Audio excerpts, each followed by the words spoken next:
मेरा जो पहला केस है वो एक जो मैंने एज इन्वेस्टिगेटिंग ऑफिसर जो इन्वेस्टिगेट, इनफैक्ट मेरी ज़िंदगी का जो पहला केस है वो एक ब्लाइंड गैंगरेप केस था शिमला का। तो उसके बाद फिर मैंने पहली बार ज़िंदगी में 2 लोगों को जल के मरते हुए देखा। कहाँ की बात? ये सारे मेरी ट्रेनिंग टाइम जो शिमला में मेरा है उसकी मैं बात कर। आप आंखों के सामने का मेरे सामने जले नहीं, लेकिन मुझे जो सूचना मिली है जैसे कि 2 लोग जल के एक बिल्डिंग में जल गए हैं। तो जब आप मौके पे गए तो जब वहाँ जाके फ्लैश के जलने की जो स्मेल होती है, जब मैंने पहली बार लाइफ में वो स्टॉन्च फील करी और उस एरिया में देखा, और बहुत एक भयावह एक मुझे आज भी वो कभी मुझे लगता नहीं कभी मैं ज़िंदगी में उस वाक्य को भूल सकती हूँ। उससे जलने वाला देखो, तो 2 लोग जो हैं वो बचने की कोशिश, विजुअलिस्टिक मोशन है उसको कहते हैं, उसमें वो एक कमरे में थे।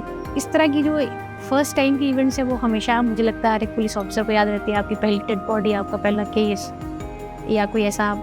बट कई बार हम या नौकरी के दौरान बहुत छोटे बच्चों के साथ कुछ क्राइम्स देखते हैं, या फिर जब आप एक क्राइम को डील करते हो तो सोसाइटी का कैसा एस्पेक्ट सामने आता है कि जो क्रिमिनल होता है उसकी नज़रिए से आप चीज़ें सोचोगे तो आपको लगेगा कि मतलब अगर आप इसकी जगह होते तो क्या होता।